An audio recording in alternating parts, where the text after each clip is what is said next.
What's going on, everyone? Welcome back to Pearl Media. In today's episode, we're diving into a Kevin Samuels video, and I'll be giving you my raw, unfiltered reaction. You already know it's about to get real, so let's get into it. Hello. Hello. How are you? How are you? I'm good. How old are you? I'm 29. 29. All right. So, you got a question for me, or you calling on topic? That's a lot. I actually have a date tomorrow, so this is important. I even said it as this lady was going off. I was like, I have a date tomorrow. I really want to ask him a question. Go ahead. Do you have any children? No, I have no children. 29. Okay. Mm-hmm. My situation's a little bit different because I'm African American. I might not look it due to lighter skin, but I have an issue with the way people are turned off when I say I'm black. I'm black. And it's like, no, don't say that. And it's because of the, I guess, content that women are known for and obviously some of the characteristics. And I'm proud of it, but I know that there are things I need to work through. I am interested in... Hold on. You're turned off by people when you say you're black? I'm turned off at the way that they don't accept that I'm black. They would prefer that I'm mixed. I think What person are you talking about? just in dating. You know, you're Spanish. Are you black and white? Where are you meeting these people? So you're turned off by a man. It's not by people. It's by... How often does this happen? It's the content. It's the content. No. How often does this happen?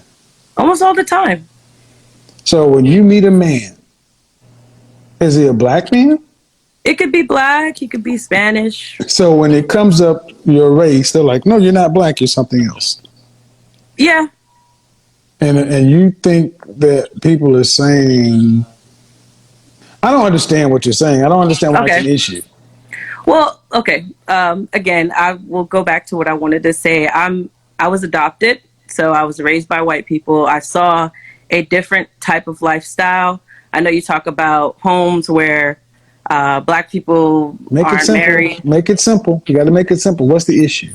Okay, well, the issue here is I'm interested in sticking with a black man. I'm going on a date with a black man. I don't have any kids myself. He doesn't have any kids. Okay. And I'm interested in pursuing that.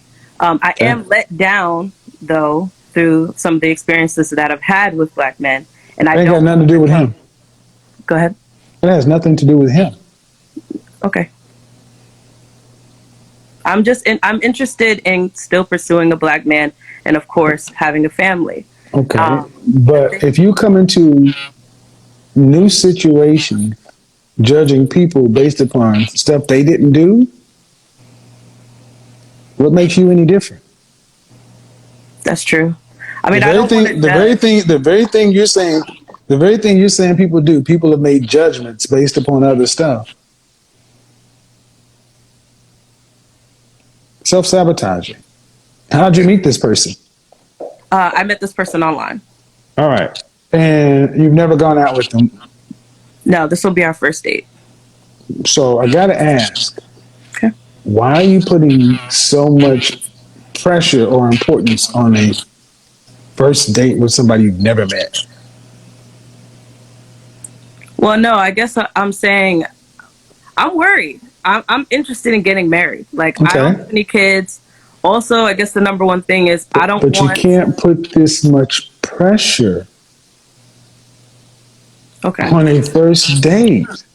Okay. You don't know this man. I think what you're... Okay. Fear, scarcity, and loss, and lack. You're going into a first date, and he thinks he's meeting somebody. You got all this stuff going on.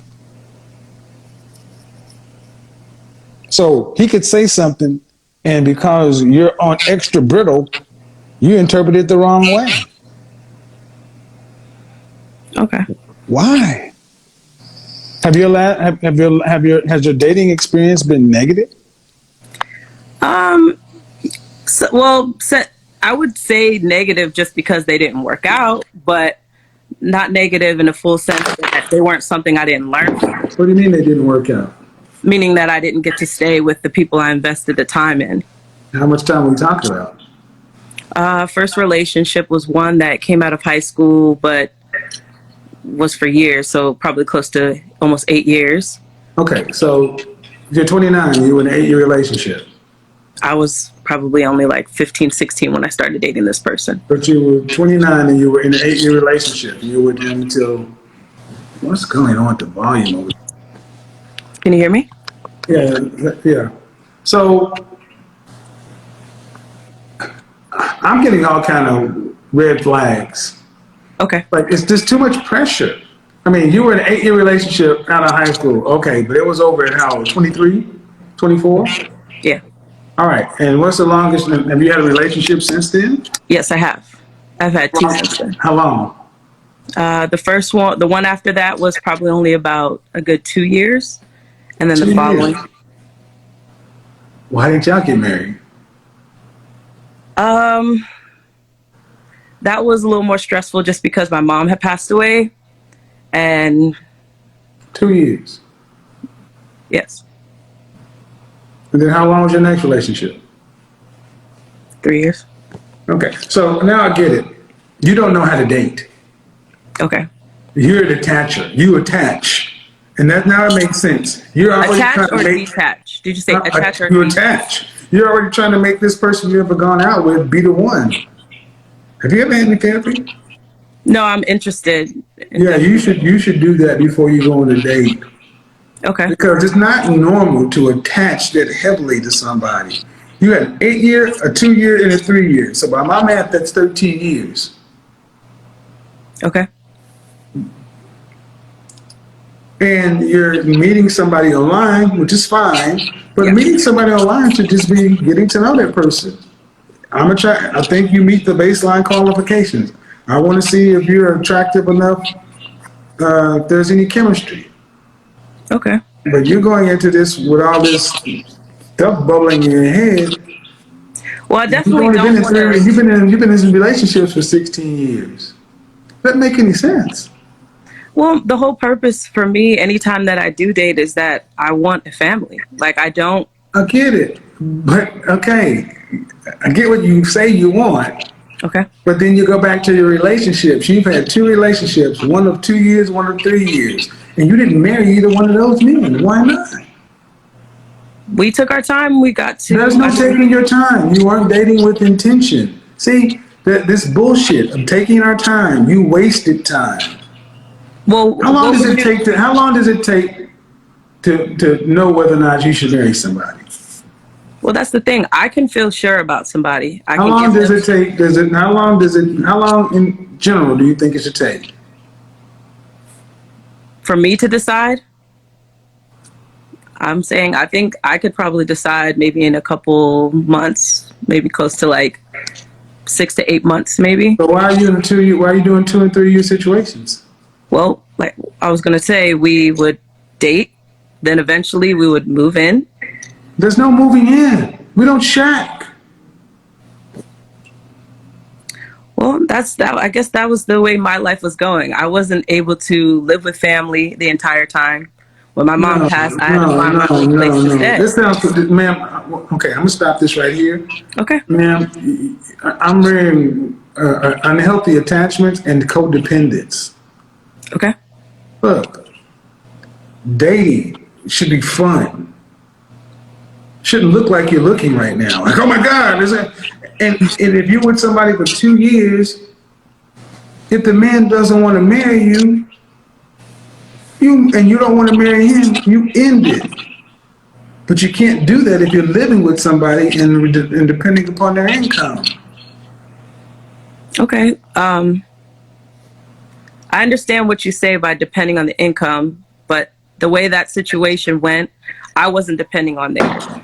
I actually had the. Doesn't really matter, ma'am. I don't really care. It doesn't matter. The fact of the matter is, how do I change this? I guess that's really what I want to know. Because I'm not a clinician. Okay. But I'm listening to a woman who had a long relationships. You're attaching to people who aren't attaching to you, I guess. I don't know how to tell you to change it, but you need to understand what's going on. And that's not what this is for. This is a dating. You need to sit down with a clinician. Okay.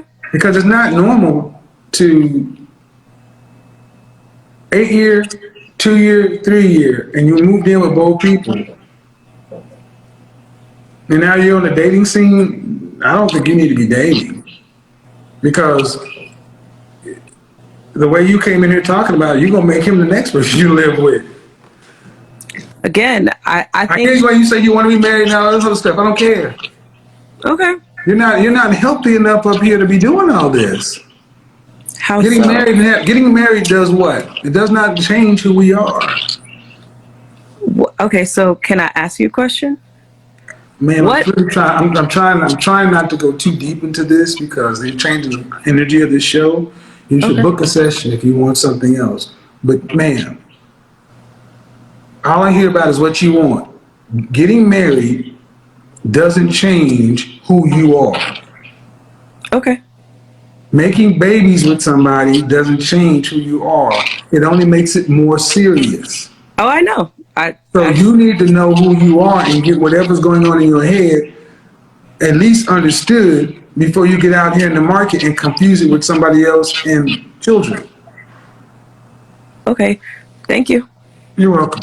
In this clip, we watch Kevin go toe-to-toe with yet another woman lost in delusion. She's 29, talking a big game. Standards, energy, what she deserves, the usual checklist. But just like clockwork, Kevin starts peeling back the layers, and what do we find? No real self-awareness. No clarity, just a lot of noise. She came in with no understanding of what men actually want, especially the high value ones she claims to be aiming for, and even less awareness of what she herself brings to the table. Kevin tried to keep it real with her. He asked the questions that matter. What are your values? What role do you want to play in a man's life? What does your long-term vision of partnership actually look like? But instead of answers, we got buzzwords, vague energy talk, and that classic I am the table nonsense. And then the turning point,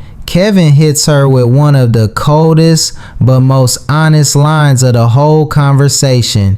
You're 29. That clock is ticking. You're not clueless by accident. You're choosing delusion. Whew. Now, was it cold? Maybe. Was it true? Absolutely. Kevin didn't have to yell. He didn't have to argue. He let her talk herself into contradictions, and she did, over and over again. This is the pattern we've seen before. Modern women chasing top-tier men with no real plan, no humility, and no grasp for what those men are actually looking for. And let's be clear, this wasn't Kevin bashing women.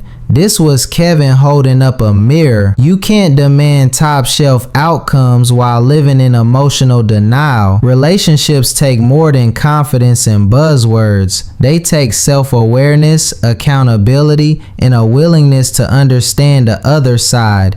But that part's always missing. And Kevin, he called it out like he always did. Directly, unapologetically, and with the kind of clarity most people run from. Let me know what y'all think in the comments. Is it tough love or too much truth? If you're feeling the content, don't forget to like, subscribe, and hit that bell. More real talk coming your way soon. Peace.